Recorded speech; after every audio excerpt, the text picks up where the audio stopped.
because they've been mingled among us so long. Now you have black people here in America that look like, hold on. You have black people here in America, so-called black people, that look black, but they're really Edomites, they're really white people. So the question I'm really asking is, okay, so let's say, just like you said, the Chinese people, they mixing with, with the white or whatever. If the father, if it goes by the father and their father was white, and that baby still come out look black. Yeah, but there's black people who are Edomites. That's what I'm saying. Even though he looked a little black, Edomite. Okay. So we wouldn't know which right, because you understand reincarnation? Yeah, I'm right. Somebody get real quick. Jeremiah 32:18. Because this whole thing is done through the Spirit. Right. Because there are the spirits that are on the planet Earth are the spirits from the ancient time. Okay?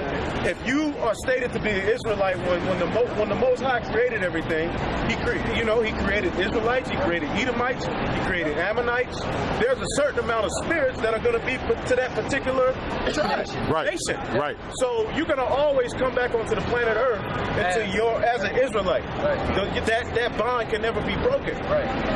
Read that. Jeremiah 32:18. Thou showest loving kindness unto thousands, and recompenses the iniquity of the fathers unto the bosom of their children after them. Right, unto the bosom of their children after them, because you are your forefathers. This whole thing is done through the Spirit. Okay, the very men that pierced Yahweh on the cross, they're going to be back here on the planet Earth, according to the Holy Scriptures. They're going to get paid back for what they did. This thing is done through the Spirit. This ain't a carnal battle. Right. When you try to make this a carnal battle, it causes too much strife. It's confusion. You got to let the Spirit roll. Right? I'm going to just finish this. The great, the mighty power, the Lord of hosts is his name. Right. I got a quick precept. Romans 8:16. Right. The Spirit itself bear witness with our spirit that we are the children of the Most High. Right. And we go into the Scriptures and we see certain things that our people did, certain things that we do today, how our people are into music. Okay, King David, when the first thing he did when he got into power was he made a band, the choir, so to speak. The drummers, he set that up. Music is a part of our culture. These people on this side are heavily into music. So there are certain things, spiritually, we can go into the Scriptures along with the prophecy, and we can say, man, this is us. And it resonates with you. But you have to have faith in that. Right. With that type of belief takes a whole lot of faith, man. That's right. Because you have certain people with faith in the Big Bang Theory. That is a religion. Right. We have faith in the creation story in the Scriptures. That requires a lot of faith. Right. You see what I'm saying? Yeah, so this thing is about faith. Because no man was on the planet Earth when all those things were done. Right. But I got a quick scripture. This is 2 Corinthians 10:7. It says, do you look on things after the outward appearance? Because you can't, like they say, don't judge a book by its cover. You got to find out what's in that book before you know what that book is really about. That's right. You know? So like the brother read, he read Romans 8:16. You still got that? Can you read that one more time? Romans chapter 8, verse 16. The Spirit itself bear witness with our spirit. Now, what does that mean? The Spirit itself, what's the Spirit? The Spirit is the Bible. Somebody get John 6:63, is it? The Spirit itself is what? The Bible. Yeah, so to bear witness means that it's letting you know that, look, this is how you know what this situation is all about by this book. So the Spirit, the Bible, bears witness. We read that real quick. St. John chapter 6, verse 63. It is the Spirit that quickeneth. The flesh profiteth nothing. The words that I speak unto you, they are spirit and they are life. So they are spirit and they are life. So read that again. Right. Romans 8:16. The Spirit itself bear witness with our spirit that we are the children of the power. Because we have a connection to this Bible. So there's certain things that you're going to do that are in these scriptures, and you may not ever have read the scriptures, as a child. But there's certain things you do, to do and not to do. Why? Because it's already embedded in our spirit. Somebody get, what is that? Romans 2. You got Romans 2. I think it's, what is it, 14th verse? where it speaks about the Gentiles when they do the things which have not the law. Romans 2:14. For when the Gentiles which have not the law. Now these Gentiles are speaking about these people here, Israelites, but now circumcision or an Israelite would be these names on this side, right? A Gentile would be a person on this side that don't know their nationality. So read that again. Right. For when the Gentiles which have not the law. Why? Because these Israelite foreigners or Gentiles, they fell away from the law, statutes, and commandments of the Bible. Read it again. Right. For when the Gentiles which have not the law do by nature the things contained in the law. What does it mean, do by nature the things contained in the law? There's certain things that they do in their everyday life that resembles things that are in the Bible. But nobody taught them because it said that they fell away from their laws, statutes, and commandments. Go ahead. We don't like eating our meat rare. Right. It's just a natural thing within our culture not to eat our meat bloody. Right. Yeah, we look down on bestiality and incest. Right. Okay? You notice they try to put Jake out there doing that shit, but really it's a large amount of Edomites. Yeah, you got, and a lot of them may be Edomites that's doing that amongst our people. But that ain't our people's thing. Edomites lay with their animals, man. Yeah. Sleep with little children. That's just a natural thing within their culture. That ain't what we do. The men have a natural inclination towards martial arts. Yep. Little boys, we love to slap box and fight. Yep. Black people are known for being good fighters, even on the street. Don't you run up on a nigga. You know what I mean? I don't care who he is. Yeah. You know? And there's certain things, man, like the brother was going into, we use it. You know what I mean? And then other parts of the law that we just keep. Yeah. And you look at these people here, whatever they get into, they excel in it, and then the other nations are amazed because they can't do that. When's the last time you seen a Chinese Michael Jordan? You know, jumping through the air, dunking like he dunked, you know, or Kobe Bryant or any of those others. They don't have it. Why? Because these people are special people unto the Lord. That's why there's certain things they can do. The Lord said that we would be stronger than the so-called white people. We're stronger than them spiritually, mentally, and physically. You know? So there's certain things that these people do. So no matter what a person looks like, no matter what they might look like a white person, they might look like a Chinese person, but their actions, you could tell the difference between somebody that's trying to act like these people and somebody that just naturally has it. You know, either you have it or you don't. You know, so whatever they look like, and that's what the Lord get. Somebody get Amos 9:9. You had something you said? Were you done with that? No. There's a lot going on. Print this out real quick. All right, it says, for when the Gentiles which have not the law do by nature the things contained in the law, these having not the law are a law unto themselves. All right, law unto themselves. Why? Because they are Israelites, and that law is still embedded in their spirit. But they just have no clue that was written in the scriptures because they have fell away from their religion, so to speak. Which show the work of the law written in their hearts, their conscience also bearing witness, and their thoughts, the meanwhile accusing or else excusing one another. Why? Because they knew certain things they weren't supposed to do, even though they may not have read the Bible. They knew something was fucked up. Right. There's something inside of them that's like, you'll meet people, man, and it's like, they can't put it in work, but they know this world ain't supposed to be like this. Right. They know the people that's on top and shit. Yeah. You know what I mean? They understand through the spirit, you know? But they just don't know why. See, that's where the Lord set up his prophets, to give the why it's happening. And then also to let them know that there's hope. Because in this society, you taught if you're a so-called black person or Hispanic, that your life is going to be meaningless, you're never going to amount to anything. You got to do what the white man says. Right. You're just a perpetual slave. But then when you read the scriptures and you have the proper understanding, you know that we have a kingdom that's coming to us. We're going to be future kings. Right. We're going to have slaves. Right. We're going to have the control over the whole planet Earth. That's right. We're going to have control over the planets out there in the universe. Right. You know, it's a great thing that's coming. Like the Lord says, eyes have not seen or ears heard the things which the Lord has prepared for them that love Him. Right. Okay, I think your brother had one real quick. Romans chapter 10, verse 2. For I bear them record that they have a zeal of God, Right. but not according to knowledge. Right, because they have that zeal, but they don't have the knowledge. Go ahead. For they being ignorant of God's righteousness and going about to establish their own righteousness. Yep. have not submitted themselves unto the righteousness of Yahweh. Right, they haven't submitted themselves unto the righteousness of the Lord. But you can't tell them that they don't love the Lord, even though you explain certain things to them and they won't accept it. You know, but go ahead, brother.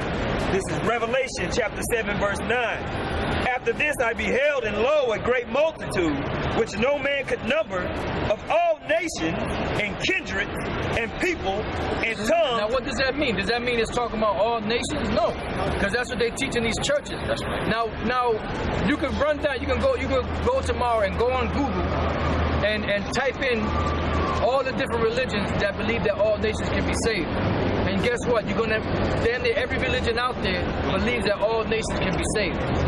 So that's a doctrine of the world. But now, when you read the scriptures only tell you that only the nation of Israel is going to be saved, and the other nations are going to go into slavery. So when he's reading right now in Revelation 7:9, it's not speaking about all nations coming together. But the reason why it says that is because you're going to have Israelites that's going to come out from among all these different nations, and they're not all going to look like your respective people of these tribes. They're going to look different. They're going to look like those people among whom they're scattered. They're going to speak the same language. Some of them are going to be doing the customs of these people. Some Israelites were brought up from when they were born to do all those different customs of the Chinese. They go, they burn the incense, they pray, you know. They bow down to Buddha, yeah, you know. But you had that even during the time of Rome. You had to realize that Judea at that time had been conquered previously by Babylon, by Persia, by Greece. So there's an area outside of Jerusalem that's prophesied that they were going to go to that was called Galilee of the Gentiles. Right. Now in that area outside of Jerusalem, it was Israelites living there, but they were called Gentiles because of the state that they were living in. Man, that wasn't exactly following the laws, statutes, and commandments. Man, you probably had sections of society that was Babylonian, sections that was Persian, sections that was Greek. You know, and you see the apostles go through these things as they go and talk to different people in their travels, man. Okay? And just like now, we've been dispersed even farther out. Okay? I want to read this real quick just to highlight what he's talking about. This is a prophecy in the book of Isaiah. Isaiah 11 and 12, it says, "And he shall set up an ensign for the nations, and shall assemble the outcasts of Israel." Right, and ensign, the ensign is what? Yahweh Shai, who the world calls Jesus. Boom. And then his teaching, his gospel that's being taught out here. Read it again. "And he shall set up an ensign for the nations, and shall assemble the outcasts of Israel, and gather together the dispersed of Judah from the four corners of the earth." So what's happening right now is the Lord is using this word. You know how you go fishing? You can't just go fishing, you know, with a fishing rod and a hook without no bait on it. Because it's going to be very rare you're going to catch something unless you're pulling the thing and it happens to catch a fish or something like that. But this word here is the bait. So we going out casting the spiritual fishing rod with the bait, and then the ones that of the Lord that are part of the elect, they keep getting the bait and being drawn in by the word. You know? Yep, not our glory. We ain't coming out here to be all looking cool. We ain't coming out here to please your eyes. We're just coming bringing the raw, uncut truth, man. And most people don't like that, girl. Acts chapter 2, verse 5. Right. "And there were dwelling in Jerusalem Jews, devout men out of every nation under heaven." So you had Israelites that knew that they were Israelites that were coming from among all those different nations. He said they were dwelling at Jerusalem Jews, devout men out of every nation under heaven. Jews out of every nation. And then it goes on to break down these different nations where the Israelites were scattered. So now when you go to like an East Indian restaurant and they have, or you see like East Indian videos, and you see like those like especially the younger generation how they dancing and they moving around and they like damn they can dance. What would be the name for Judah? What do you mean? For the tribe of Judah, what would be the name for it? Like, what does that word mean? Well, yeah, like what's the name? Like the actual name for it, since like let us say, like y'all say, Yah. You know what I'm saying? Y'all You talking about Yahweh? Oh, Yahweh. Okay, so you know what I'm saying? Yeah, like y'all don't call him Jesus because his name started with J. Exactly. J started 400 years ago. Yeah. Right. So the tribe of Judah starts with a J. Right. So what would be the original name? Yahweh. Which means the Heavenly Father be praised or be thanked. Because Yahweh is the Heavenly Father's name, and then the da at the end is a shortened form of the word the water, which means thank you or praise. You know, like when you say thank you to somebody, you're basically praising them for what they did for you, for the favor that they did for you. So Yahweh means Yahweh thank, or Yahweh be praised. That's right. You know? And his son's name is Yahweh Shai. Okay. Which means he is the Savior. That's right. You know? So because why? Because the Heavenly Father, when you read the scriptures, the Lord made an agreement with us by blood sacrifice, that if we broke his law, statutes, and commandments, we would have to shed the blood of an animal to receive pardon and forgiveness. That was in the Old Testament. Then when we got to the New Testament, so now Jesus came to the sacrifice. So that's the final sacrifice. You got it. Brother gets it. I understand all of that. I got it. Like I said, I do my history on it. You know what I'm saying? Just like with the laws and commandments. I know the laws and commandments not done away with. You know what I'm saying? That's why I was asking about the fringes. The fringes will be part of the laws and commandments that's all the way through the whole entire generation. No matter what clothing that you have on, it'll be part of that clothing. Because it was supposed to be on their clothing. Like, even with the clothing that we wear, it's supposed to be 100% cotton. Right. You know what I'm saying? Even with that. So I'm just trying to figure out that's why the Lord said, in the place of drawing water, we shall rehearse the righteous acts. That's right. Okay. All right, and that drawing water represents our captivity, man. Right. It represents basically that we were going to have to go to our enemies for the war of all things. And underneath those places, we're going to rehearse the righteous acts. Then he turned around and say, if you rethink yourself in the land that you was captive in, and so that means come back to the same thing, come back to your laws. Yeah, so technically, you know, so you really not supposed to be, even though you know that you are inside of another land, don't mean that you got to act like a freak or act like a different nation. Right. You come back to your land. Right. Like you technically you are supposed to wear the gold and blue fringes through every day. On all your garments. All day, every day. You know, but now when you go back 2,000 years ago during the time of Yahweh Shai, you know, the Romans knew that we were Israelites. So it was a thing that they allowed us to keep our laws, statutes, and commandments. So it was a known thing. So Israel would wear their garments all day, you know. Even then, though, at that period point of time, not only was Israelites wearing the fringes, Romans was actually wearing the fringes too. The Grecians were actually wearing fringes. All of them, it was a popular thing at that period point of time. So it wasn't that they stopped wearing fringes to blend in, because they would have continued to do it to blend even more to let them know. Right. You know what I'm saying? Yeah. I mean, like the brother said, you know, we're rehearsing the righteous acts now. You know, even though, like, let's say you wear the fringes in your job and you get fired for it, you do have that's a right. That's a right. You can sue them for the money. But then why? No excuse for but sometimes why would you want to put yourself in that predicament? You know what I'm saying? Right. Why not when it's for you? The laws right now that we need to be focusing on is being obedient to what Yahweh said. Right. Because when you look at the word precept, it means a commandment. It's a prescribed task for you to get through your daily life here on the planet Earth. So that's the law as well. Those things that you're told to do, those are laws. Speak those are the men of the Lord speaking through the spirit of the Yahweh Shai, telling you something. Yeah, because they wasn't making the Gentiles at that time wear fringes. Right. It wasn't like in order to come into this gospel, y'all got to get y'all fringes on. That's not what happened during the ministry of Paul, man. And that's just the reality of what's going on. As you build up, man, you doing more and more and more. If it's on your spirit, man, bro. So now, technically, couldn't Paul tell those Israelites that was coming out of that Gentile state of mind to wear their fringes?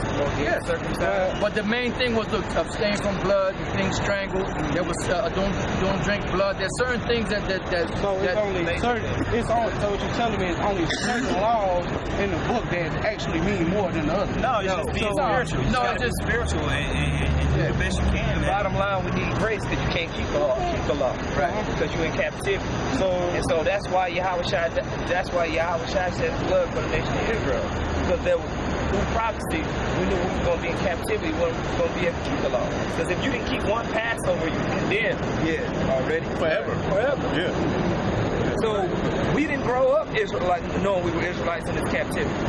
We grew up in this captivity thinking we were black people and African. So if you can keep that one Passover, you done. So you need grace, man. Right. So it's not all about the law. It's about the faith in Yahweh Shem Yahweh Shah. That's where it's established. So, all right. I got a precept to what you're talking about. All right, this is Acts the 15th chapter and the 6th verse. It says, and the apostles and elders came together for to consider this matter. I'm sorry, start with verse 5. Yeah, But say this real quick before you read that.